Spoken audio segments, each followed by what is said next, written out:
하나님의 말씀 보시겠습니다. 하나님의 말씀은 마태복음 4장 1절부터 11절까지의 말씀입니다. 마태복음 4장 1절부터 11절까지의 말씀입니다. 제가 하나님의 말씀을 봉독합니다. 그때 예수께서 성령에게 이끌리어 마귀에게 시험을 받으러 광야로 가사 40일을 밤낮으로 금식하신 후에 줄이신지라.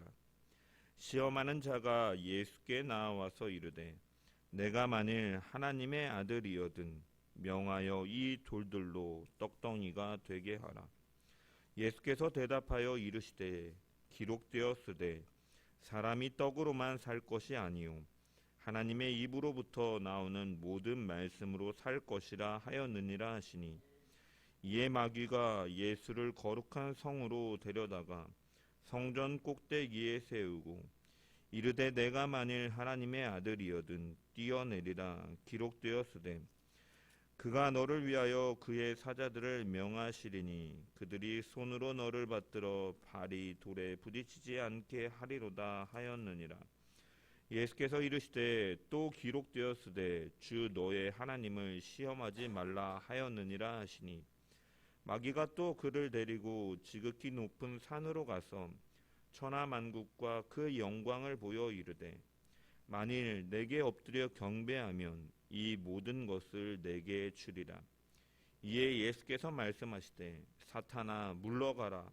기록되었으되 주 너의 하나님께 경배하고 다만 그를 섬기라 하였느니라. 이에 마귀는 예수를 떠나고 천사들이 나와서 수종드니라. 아멘. 말씀을 통한 주의 은혜와 평강이 넘치기를 축원합니다. 설 명절 중이라 출타 중이신 성도님들도 계시고 또 각자의 사정에 따라서 못 나오신 분도 계신데, 어느 자리이든지 세상의 빛교회 모든 성도님들이 하나님께서 주시는 풍성한 복을 누리기를 소망합니다. 우리 옆 사람과 한번 인사하겠습니다. 새해 복 많이 받으세요.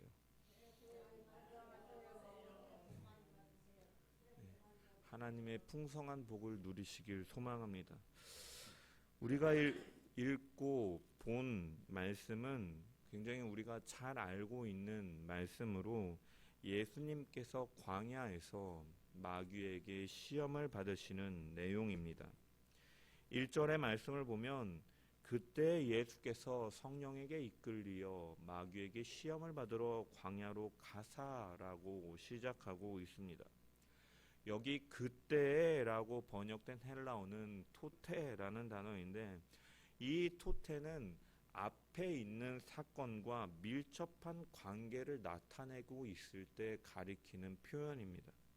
즉 예수님께서 이 앞전에 이 요단강에서 세례 요한에게 세례를 받으신 후에라는 뜻인 것이죠. 예수님께서 세례를 받으시고 물에서 나오실 때 하늘에서 이는 내 사랑하는 아들이요 내가 기뻐하는 아들이다라는 음성이 들려온 이후에 성령에 이끌려 광야로 시험을 받으러 가셨다라는 것입니다. 우리가 생각해 볼 때 이 4장의 내용은 선뜻 이해하기 힘든 내용이라고 할 수 있습니다. 왜냐하면 예수님께서는 방금 앞에 하늘에서 음성이 들린 것처럼 그분은 하나님의 독생자이시며 또한 성부와 성령과 함께 이 삼위일체를 이루시는 무에서 유를 창조하신 전능자 하나님이시기 때문이죠. 이에 반해서 예수님을 시험하는 마귀는 하나님에 의해서 창조된 피조물에 불과합니다. 천사로 창조되었다가 그 천사가 타락하여서 하나님을 대적하는 존재가 된 것인데, 어떻게 창조하신 하나님께서 하나님이 만드신 피조물에게 시험을 받으실 수 있는가, 우리는 의아할 수가 있는 것입니다. 그렇다면 여기서 예수님께서 마귀에게 시험을 받으셨다라는 이 사실은 무엇을 의미하는 것인가? 예수님은 하나님으로서 감히 마귀가 시험할 수 없는 분이시지만 스스로 마귀가 시험할 만한 존재가 되셨음을 의미하는 것이죠. 우리는 지난주에 예수님께서 세례를 받으신 이유에 대해서 살펴보면서 그가 어떻게 회복시키실 것인가, 어떻게 구원하실 것인가에 대해서 말씀을 살펴보았습니다.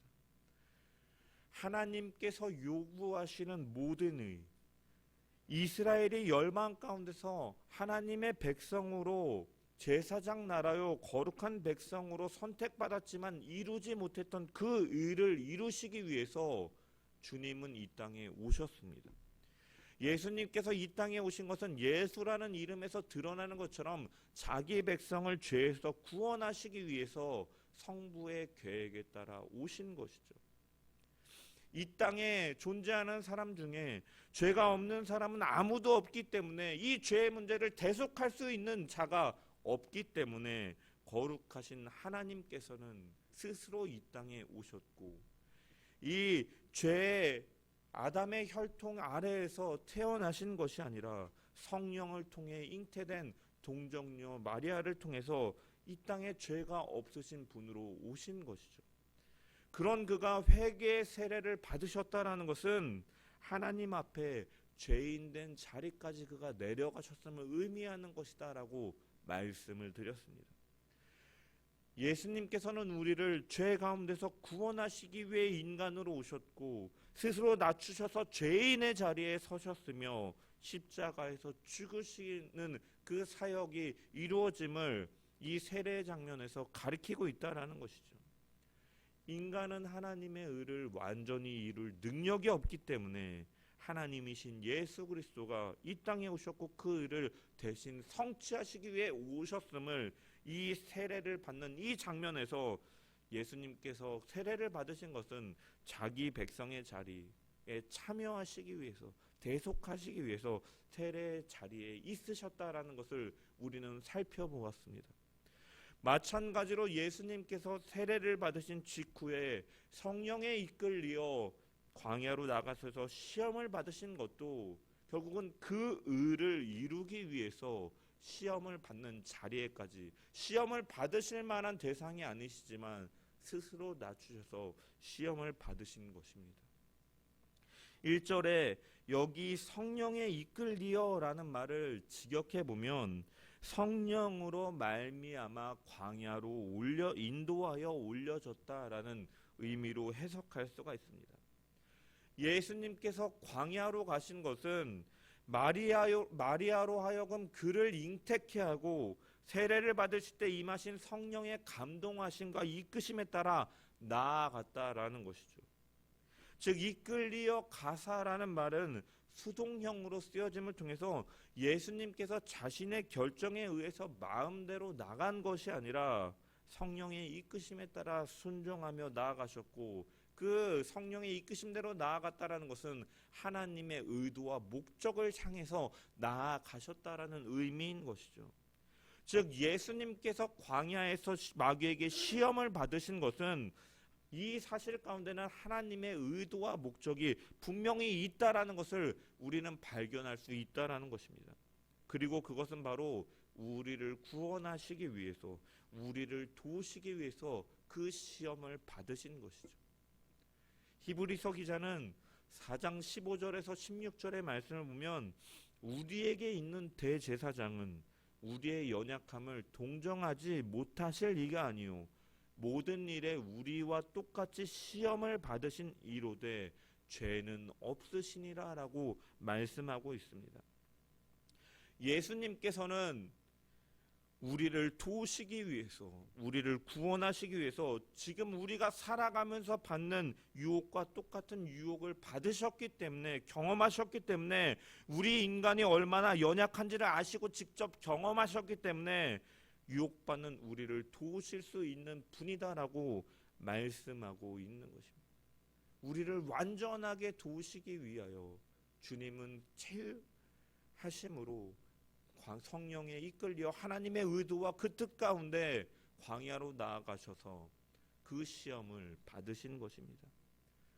제가 대학교 전공을 사회복지를 했는데 오리엔테이션을 갔을 때 특별한 프로그램이 있더라고요. 저희가 사회복지사를 준비하는 자들로서 이제 사회복지사들이 이 케어하는 돌보는 대상들이 보통 이 육체적으로 불편한 장애를 가진 사람들이 많기 때문에 이 장애인들이 어떠한 불편함을 가지고 있는지 체험해 보기 위해서 어떤 코스에서는 시각장애인처럼 눈에 안대를 끼고 아무것도 보이지 않는 상황에서 옆 사람만을 의지하며 가기도 했고, 휠체어를 타고 이동하는 코스를 통해서 이 휠체어를 타는 사람들이 어떠한 것에서 불편함을 느끼고 어떠한 필요가 그들에게 있어야 되는가를 경험하는 이러한 일들이 프로그램 가운데 있었습니다. 사실은 그것은 일시적으로 잠깐 체험하는 것에 불과하지만 예수님께서는 하나님이시지만 실제로 인간이 되시고 실제로 우리가 받는 시험을 받으시면서 우리를 구원하시기 위해, 우리를 도우시기 위해 그것을 경험하셨다라는 것이죠. 여러분, 사실은 이 사실 자체만으로도 우리에게는 놀라운 은혜가 되는 줄 믿습니다. 예수님께서는 우리를 구원하시기 위해 인간이 되셨고 마귀에게 시험을 받으신 것이죠. 예수님께서 시험을 받으신 순서를 보면 마태복음과 누가복음이 두 번째와 세 번째 순서가 다르게 기록되어 있습니다. 이 마태는 의도적으로 출애굽 사건과 이 예수님께서 받으신 시험을 연결시키기 위해서 이 출애굽에 나오는 이스라엘 백성들이 당한 시험과 같은 순서로 마태는 기록하였습니다. 출애굽을 하여 이 애굽을 벗어나서 홍해를 건넌 이스라엘 백성들은 40년간의 시간 동안 광야에서 하나님의 아들됨을 검증하는 시간들을 가졌습니다. 출애굽기 16장에 보면 이 만나와 메추라기를 통해서 그들이 먹는 문제, 물질에 관한 시험을 그들이 경험하였고, 17장에 무리바 사건과 이 아말렉과의 전투를 통해서 하나님을 향한 그 신뢰의 문제들을 그들이 경험하였고, 출애굽기 32장에 이 하나님을 향한 그 경배의 문제를 그들이 경험하였던 것처럼 예수님께서 역시도 오늘 시험의 순서를 보면은 예수님께서는 이 물질의 문제, 이 신뢰의 문제, 경배의 문제를 예수님께서는 동일하게 경험하시는 것이죠. 다만 차이점은 무엇입니까? 옛 이스라엘은 실패하였지만 참 이스라엘인 예수님께서는 세례 이후로 광야로 가셔서 이 시험에서 승리하셨다라는 사실인 것이죠. 우리는 이 말씀을 대하며 하나님께서 우리를 얼마나 사랑하시는지 그 길이와 높이와 넓이와 깊이를 깨달을 수 있는 것입니다. 감히 마귀가 바라볼 수조차 없으신 분이 마귀가 시험할 수 있는 만만한 존재가 스스로 되어주셨고, 심지어 마귀에게 시험을 받으심을 통해서 우리가 이길 수 없는 그 시험에서 주님께서는 그 시험을 다 통과하시고 승리를 선포하셨음을 우리는 분명하게 발견할 수 있다는 것입니다. 스스로 낮아지셔서 우리를 구원하시기 위해 그 자리 가운데 가신 그 주님의 은혜를 기억하며 날마다 감사하며 살아가는 저와 여러분 되기를 주님의 이름으로 간절히 축원합니다. 또한 예수님께서 우리와 같은 자리에서 시험을 받으셨다라는 것은 우리에게 또한 중요한 사실 한 가지를 가르쳐주고 있습니다. 이 땅에서 우리가 하나님의 자녀로 살아가는 동안 우리 앞에는 예수님께서 시험을 받으시는 것처럼 우리에게는 고난이 찾아올 수 있고 마귀의 시험이 찾아온다라는 것이죠. 오늘 본문 3절에 보면 시험하는 자가 예수께 나와서 이르되 내가 만일 하나님의 아들이거든 명하여 이 돌들로 떡덩이가 되게 하라라고 말씀하고 있습니다. 여기 하나님의 아들이거든은 가정법이 아니라 너가 하나님의 아들이기 때문에 시험하는 자가 나와서 시험하고 있음을 드러내고 있는 것이죠. 성경은 마귀를 가리켜 시험하는 자로 하나님의 아들을 시험하는 자로 말씀하고 있다라는 것입니다.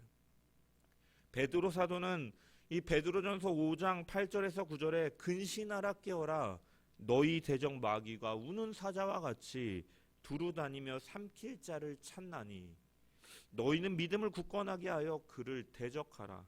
이는 세상에 있는 너희 형제들도 동일한 고난을 당하는 줄 알미라라고 말씀하면서 마귀는 끊임없이 성도들을 넘어뜨리기 위해 시도하니 늘 깨어 있을 것을 사도 베드로 역시도 권면하였던 것이죠.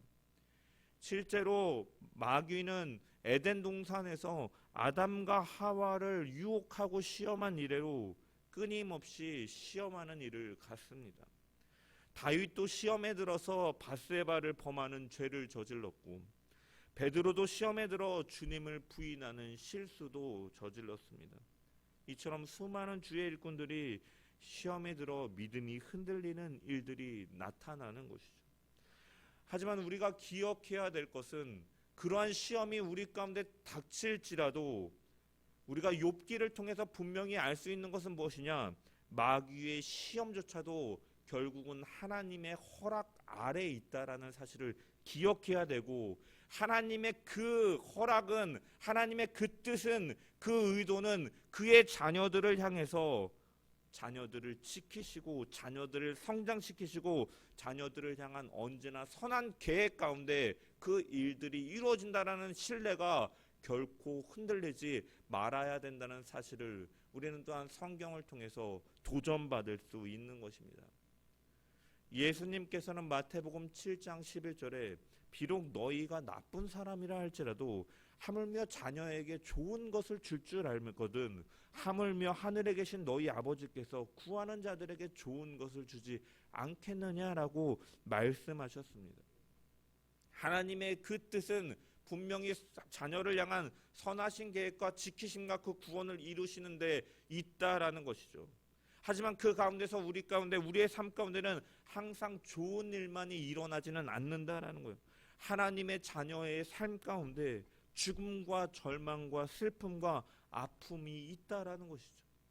바울도 로마서 8장에서 하나님의 자녀들에게 환난이 있을 것이다, 어려움이 있다, 핍박이 있다, 굶주림이 있다, 헐벗음이 있다, 위험이 있다라고 말씀하고 있습니다. 하지만 그는 결론적으로 그런 위협들이 우리를 그리스도의 사랑에서 결코 끊을 수 없다라고 그가 고백하고 있는 것이죠. 바울은 그의 자녀들이 그 삶 가운데 때로는 고난이 찾아오고 시험이 찾아온다 할지라도 그 속에 그런 상황 가운데서도 하나님의 선한 의도와 목적이 있다는 것을 의심하지 않고 믿음으로 고백하였기 때문에 결코 그리스도의 사랑에서 끊을 수 없다라고 말하고 있는 것입니다. 예수님께서 받으신 시험은 결코 쉬운 시험이 아니었습니다. 하지만 그가 시험을 받으신 것은 우리를 위한 선하신 계획 가운데 이루어진 하나님의 뜻 가운데 있었고, 그 마귀 역시도 우리를 시험할지라도 그것 역시도 하나님의 섭리 아래에 있고, 하나님은 늘 가장 선하신 계획과 뜻으로 우리의 삶을 인도해 가시는 분이라는 확실한 믿음 속에서 그분을 신뢰하고 그 가운데서도 원망하고 불평하는 것이 아니라 묵묵히 그 길을 걸어나가는 저와 여러분 되기를 주님의 이름으로 축원합니다. 감사한 것은 이 시험과 유혹을 우리보다 먼저 받으시고 이 시험을 이기신 분이 우리 가운데 우리의 대장이 되신다라는, 앞서 가신 분이 계시다라는 것이고 그분이 바로 예수 그리스도가 되시는 것입니다. 예수님은 어떻게 시험을 이기셨는지 본을 보이셨고 우리를 도우실 수 있는 분이기 때문에 우리는 이 죄가 없으신 온전한 분, 우리가 받을 수 있는 모든 유혹을 이기신 분, 이 예수님의 도움 없이는 삶의 유혹과 시험을 이길 수 없음을 기억하며 우리는 늘 시선을 주님께 두고 예수님을 의지하며 그분의 도우심으로 살아가는 저와 여러분 되기를 주님의 이름으로 간절히 축원합니다. 마귀는 예수님에게 세 가지로 시험하였습니다. 그 중에 첫 번째 시험은 무엇입니까? 3절의 말씀을 보면 시험하는 자가 예수께 나와서 이르되 내가 만일 하나님의 아들이거든 명하여 이 돌들로 떡덩이가 되게 하라. 이 돌로 떡이 되게 하라라는 시험을 예수님 앞에 펼쳐놓았습니다. 마귀가 이 시험을 첫 번째로 꺼낸 이유는 무엇입니까? 2절에 보면 예수님께서 40일을 밤낮으로 금식하셨다라는 사실을 우리는 발견할 수 있습니다.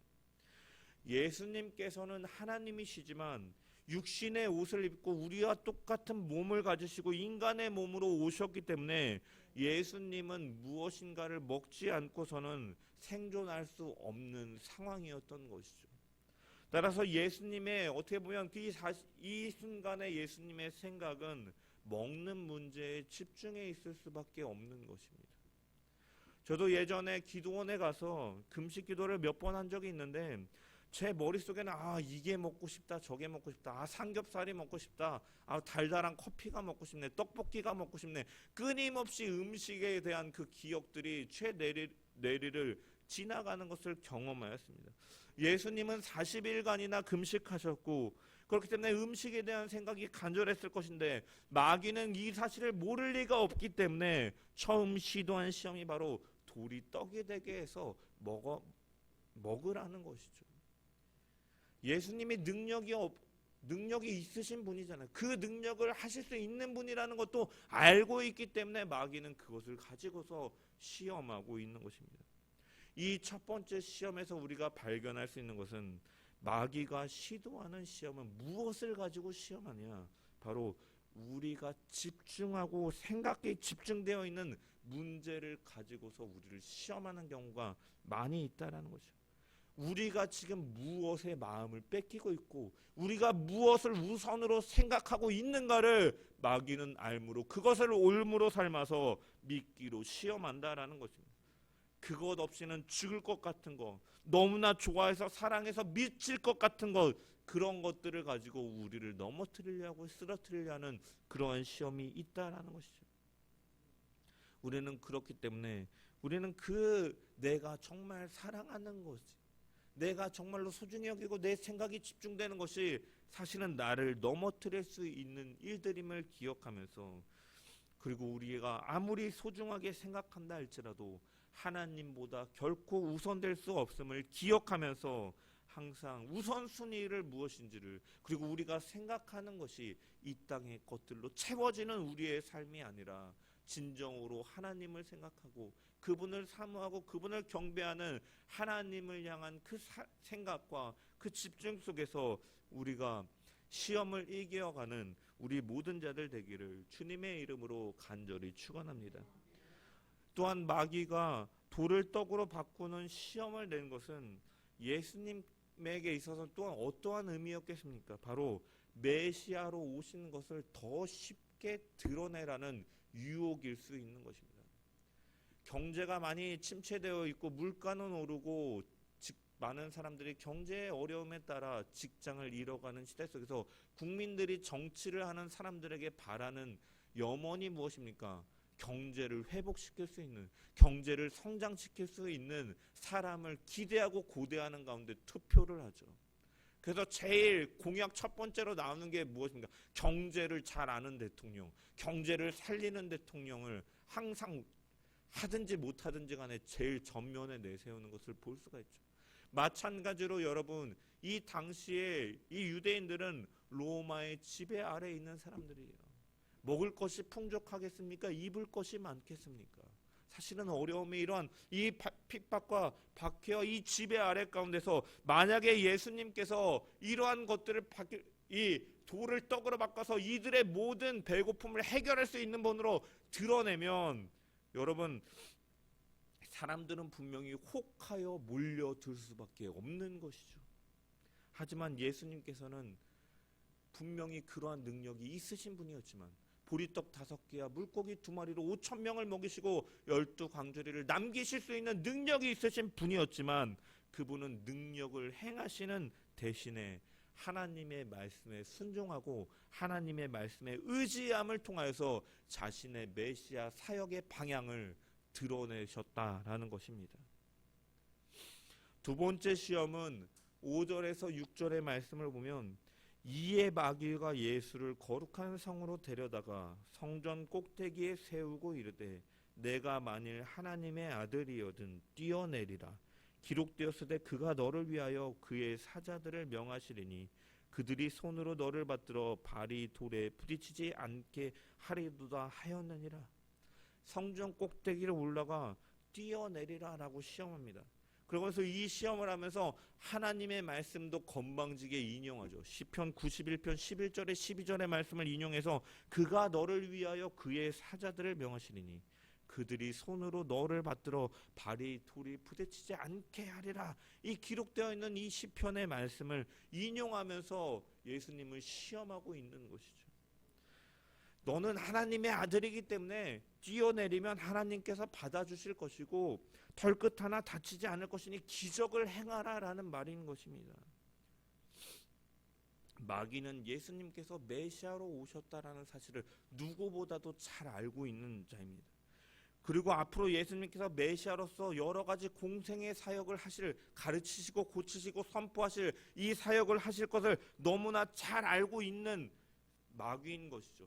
그렇기 때문에 굳이 너가 그렇게 힘든 길로 가서 핍박을 받지 말고 조롱을 받지 말고 십자가를 지지 말고 성전에서 뛰어내려서 그 능력을 보여라, 메시아임을 드러내라 라고 시험하고 있는 거죠. 사실 첫 번째, 두 번째, 세 번째 등장하는 시험의 공통적인 그 백그라운드에는 마귀는 예수님을 향해서 메시아임을 쉽게 드러내라라는 그런 유혹을 하고 있는 것이기도 합니다.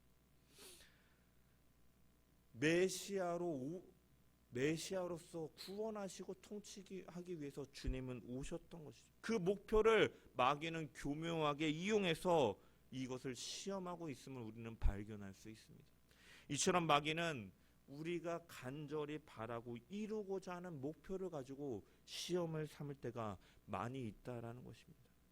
특별히 메시아임을 드러내라는 것은 너 자신을 드러내라, 너의 의를 드러내라, 너의 인기를 드러내라, 사람들로부터 총망을 받고 높임을 받는 이것 가운데 너를 드러내라라는 이러한 시험이 바로 두 번째 시험의 의미 가운데 있기도 한 것입니다. 목회자들에게도 그런 유혹과 욕심이 찾아올 때가 많이 있는 것 같아요. 탁월한 설교를 하고 자신을 드러내는 사역을 통해서 그 사역을 통해서 주님을 드러내기보다는 내가 이러한 사역을 하였다. 사실 SNS에도 보면 많은 제가 주변에 목사이기 때문에 많은 목회자들이 있는데 그 목회자들이 드러내는 것이 이런 사역을 하는 것이 정말로 주님을 드러내는 것인지 아니면 그런 사역을 하고 있는 자신을 드러내고 있는지 사실은 헷갈릴 때가 사실은 볼 때 있는데, 그리고 저 역시도 가끔은 내가 아니면 안 될 것 같고 내가 이런 일을 하고 있는 것을 드러냄을 통해서 그것을 통해서 인기를 얻고 누리고 싶어하는 욕망들이 사실은 제 가운데도 있는 것을 보게 됩니다. 사실은 목회자뿐만이 아니라 많은 사람들이 높은 데로 올라가려고 하고 그 인기를 얻기 위해서 사람들로부터 인정을 받기 위해서 수단과 방법을 가리지 않고 그곳에 올라가려 애쓰는 모습이 사실은 우리 가운데 있는 것입니다. 선을 행하는 것도 사실은 남에게 칭찬받고 자기 의를 드러내기 위해서 하는 경우도 얼마나 많이 있습니까? 그래서 성경에도 보면 이 창세기 11장에 그들이 바벨탑을 쌓으려 했던 것도 자신들이 이름을 내며 스스로 높아지려 하는 모습이고, 아담과 하와가 선악과를 따먹은 것도 결국 보면 하나님의 위치, 하나님처럼 되고 싶어하는 욕망 속에서 그들이 범죄하였던 것을 볼 수가 있는 것이죠. 마귀 역시도 천사였다가 하나님의 위치처럼 높아지려고 하다가 자기에서 쫓겨난 무리들인 것이죠. 이처럼 이 두 번째 성전에서 뛰어난 자기를 드러내라라는 하는 시험은 결국은 그러한 것을, 그런 욕망이 있는 것을 알고 마귀는 우리를 시험한다라는 것입니다. 주님은 제자들에게 이렇게 말씀하셨습니다. 너희 중에는 그렇지 아니하니 너희 중에 누구든지 크고자 하는 자는 너희를 섬기는 자가 되고 너희 중에 누구든지 으뜸이 되고자 하는 자는 모든 사람의 종이 되어야 하리라. 인자가 온 것은 섬김을 받으려 함이 아니라 도리어 섬기려 하고 자기 목숨을 많은 사람의 대속물로 주려 하려 함이라라고 말씀하시면서 그 시험 가운데 이기고 우리가 나아가야 될 길을 주님께서는 말씀하셨고 몸소 보이셨음을 기억해야 될 것입니다.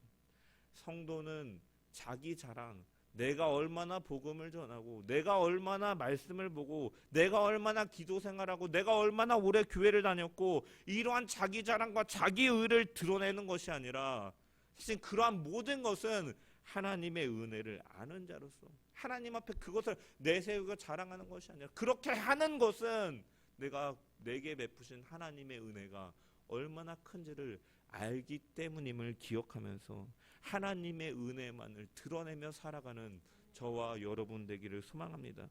마귀는 우리가 원하는 목표로 삼고 있는 것조차 사용해서 우리를 넘어뜨리려 하기 때문에 늘 하나님의 은혜 앞에 겸손함으로 신앙을 지키며 살아가는 저와 여러분 되기를 주님의 이름으로 간절히 축원합니다. 마지막으로 이 시험을 보면 8절부터 9절의 말씀 보면 마귀가 또 그를 데리고 지극히 높은 산으로 가서 천하 만국과 그 영광을 보여 이르되 만일 내게 엎드려 경배하면 이 모든 것을 내게 주리라 라고 시험하고 있습니다. 쉽게 말해서 절 한 번만 하면 권력과 왕관을 주겠다라는 것입니다. 이 땅을 통치하실 왕으로 오실 예수님께 너무나 쉽고 편한 길을 제공해 주겠다라는 것입니다. 하지만 예수님께서는 어떠하셨습니까? 이 제안을 이론지하에 거절하셨고 물러가라 라고 말씀합니다. 주님은 그 마귀가 보이는 편한 길을 선택하신 것이 아니라 주님께서 그 통치하실 왕으로 가신 그 길은 어떻게 보면 세상에서 가장 무력하고 가장 어려운 길로 십자가를 지시는 하나님의 뜻에 따라 주님의 통치를 이루어 가셨음을 우리는 성경을 통해 분명히 바라볼 수 있습니다. 예수님께서는 왜 그렇게 하셨습니까? 예수님께서는 왜 강한 이스라엘 사람들이 그렇게 고대하던 강한 메시아로 군사를 일으켜 오지 않으시고 사람들로부터 침을 뱉고 조롱을 당하는 그 무력한 길로 가셨습니까? 왜냐하면 권력은 복종을 강요할 수는 있지만 마음에서 우러나는 순종을 만들어낼 수 없기 때문임을 아시기 때문이죠. 하나님은 인격적이신 하나님이기 때문에 하나님의 모양과 형상대로 창조된 우리가 정말 마음으로 하나님께 기계적으로 그 위험 앞에 그저 두려움에 떨며 복종하는 그러한 모습을 하나님께서는 원하시는 것이 아니라 마음에서 우러나는 순종을 원하셨기 때문에 그 순종과 사랑의 반응을 이끌어낼 수 있는 그 사랑의 길로 주님은 우리를 자녀 삼으시기 위해 십자가의 길을 걸어가신 것이고 그렇게 자신의 생명까지 내던지시면서까지 시험을 받으시는 그 위치까지 내려가심으로 하늘의 모든 영광을 버리시고 가장 비천한 자리에 말구 위에 누이시면서까지 주님은 우리를 사랑하셨음을 보여주고 계시는 것이죠. 그 사랑으로 우리를 자녀 삼으시기 위한 그 사랑을 보이셨음을 기억하며 그 사랑 앞에 우리는 순종과 사랑의 반응으로 주 하나님만을 경외하는 자로 살아가야 될 줄 믿습니다. 주님은 이 세 번째 시험을 물리치시면서 사단아 물러가라 기록되었으되 주 너의 하나님께 경배하고 다만 그를 섬기라 하였느니라 라고 신명기의 말씀을 인용해서 물리치십니다. 우리가 하나님을 경배한다라는 것은 그를 섬기는 것, 하나님을 경배하는 것과 그를 섬기는 것을 주님께서는 동일하게 하셔서 말씀하고 계십니다. 우리가 하나님을 경배한다라는 것은 우리가 하나님을 예배하는 자로 살아간다라는 것은 그분을 주인으로 삼고 그분의 뜻에 따라 이 땅에 살아감을 통해 그의 영광을 드러내는 섬김의 삶임을 우리는 발견할 수가 있는 것이죠. 우리는 하나님께서 종종 우리 사회와 우리의 인생 가운데 직접적으로 정확하게 위험 있게 개입해 주시기를 원하고 기도하고 바라는 경향이 있습니다. 그러나 하나님께서는 하나님의 뜻은 편한 길이나 전능한 능력으로 메시아임을 드러낸 것이 아니라 조롱당하고 천대받고 멸시당하는 그 십자가의 길을 통해 하나님의 사랑을 드러내는 것이 하나님의 뜻에 있음을 우리는 발견할 수 있는 것이죠. 마찬가지로 우리 역시도 세상 가운데 살아가는 동안 때로는 우리가 어떠한 영향력을 어떠한 명예를 가지고 크게 일하고 크게 드러내고 어떠한 선한 영향력을 끼치길 바라지만 하나님께서 우리에게 원하시는 것은 주님께서 어떻게 보면 가장 무력하고 비천한 자리 가운데서 또 순종하면서 하나님의 그 사랑을 묵묵히 드러내며 가셨던 것처럼 우리 역시도 고난과 멸실 속에서도 내가 있는 그 자리가 비록 영광스러운 자리가 아니고 사람들로부터 우러러받는 자리가 아니라 할지라도 그 자리에서 묵묵히 자기 십자가를 지고 감을 통해서 하나님의 사랑을 드러내기를 하나님께서는 원하고 기대하시고 그분의 뜻이 있음을 우리는 기억하면서 이러한 복음의 능력으로 살아가는 저와 여러분들 되시기를 주님의 이름으로 간절히 축원합니다. 예수님께서는 마귀의 시험을 물리치셨는데 하나님의 아들로서 특별한 능력을 가지고 마귀를 물리치시지 아니하셨습니다. 천군 천사를 보낸다든지 어떠한 초월적인 능력을 가지고 물리친 것이 아니다라는 것. 물론 그렇게 하실 수도 있지만 주님께서 그렇게 하지 않으신 것은 그 초월적인 능력을 갖고 있지 않은 우리에게 본을 보이시고 우리가 또한 어떻게 마귀의 시험을 이길 수 있는가를 알려주시기 위해서 주님은 직접 보여주시기도 한 것입니다. 그렇다면 우리 역시도 어떻게 마귀의 시험을 이기며 살아갈 수가 있습니까? 본문 1절에 보면 이렇게 기록되어 있습니다. 그때 예수께서 성령에 이끌리어 시험을 받으셨다라고 기록돼요. 중요한 것은 성령에 이끌려 주님이 시험을 받으셨고 그 시험을 승리하셨다라는 사실에 있는 것이죠. 우리가 마귀의 시험 가운데 어려움을 겪는 이유는 무엇입니까? 그것은 우리의 힘으로 나의 힘으로 그것을 맞설려고 할 때 어려움을 느끼게 되고 넘어지기도 하는 것입니다. 우리가 성령 충만할 때 나의 힘이 아니라 하나님께서 주시는 힘과 능력으로 우리는 그것을 물리칠 수 있음을 기억하면서 우리는 그렇기 때문에 끊임없이 우리는 성령의 충만함을 구하며 신앙생활할 때 우리는 시험에서 이길 수 있는 힘을 공급받게 되는 것이고 이 성령의 충만함은 기도함으로 말씀을 보면서 말씀을 늘 가까이 함으로 우리는 그 성령의 충만함을 받을 수 있음을 성경을 통해 우리는 분명히 발견할 수가 있는 것이죠. 예수님께서는 시험에 대해서 동일한 방법으로 3번에 걸쳐서 물리치셨습니다. 바로 말씀으로 물리치시는 것이죠.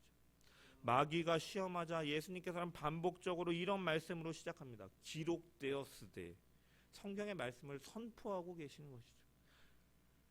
말씀에는 생명이 있는 줄 믿습니다. 그리고 예수님께서는 자신을 친히 말씀이요 생명의 떡이라고 말씀하셨습니다. 요한복음 6장 48절에서 51절에 보면 내가 곧 생명의 떡이로다. 너희 조상들은 광야에서 만나를 먹었어도 죽었거니와 이는 하늘로서 내려오는 떡이니 사람으로 하여금 먹고 죽지 아니하게 하는 것이라. 나는 하늘로서 내려온 산떡이니 사람이 이 떡을 먹으면 영생하리라. 나의 줄 떡은 곧 세상의 생명을 위한 내 살이로다 라고 말씀하셨습니다. 우리는 예수 그리스도의 생명으로 그분을 가리키고 깨닫게 하시는 말씀으로 무장될 때 우리는 시험에서 이길 수 있음을 우리는 기억해야 될 것입니다. 에베소서 6장 17절에 하나님의 전신갑주에 대해서 말씀하면서 유일한 공격용 무기가 바로 말씀의 검인 것이죠. 우리가 말씀의 검을 통해서 우리가 무장되었을 때 어느 모습으로 마귀가 우리를 시험할지라도 그 주님을 가리키는 그 말씀을 통하여 주님을 바라보고 주님을 의지하고 주님께서 주시는 힘을 통해서 우리는 마귀와의 시험을 이길 수 있음을 기억하면서 오직 말씀으로 승리하는 저와 여러분들 되시기를 주님의 이름으로 간절히 축원합니다. 우리는 삶의 유혹으로부터 자유할 수 없는 자들이에요. 그러므로 유혹에 넘어질 때마다 우리의 눈을 돌려 주님께 돌려야 되는 것이죠. 우리의 도움이 필요할 때 십자가 위에 달리신 그분 앞으로 우리는 나아가야 되는 것입니다. 하나님의 은혜의 보좌 앞으로 담대히 나아가야 되는 것이죠. 그럴 때 그분의 승리가 나의 승리가 되고 시험에서 이길 수 있는 능력과 힘을 공급받을 수 있는 줄 믿습니다. 우리를 위해 시험 받으신 예수 그리스도를 바라보고 그분이 성령과 말씀으로 승리하신 것처럼 우리 역시도 성령의 충만함과 말씀으로 무장되어 이 땅에서 살아가는 동안 시험을 이기고 승리하는 믿음의 군사들로 나아가기를 주님의 이름으로 간절히 축원합니다.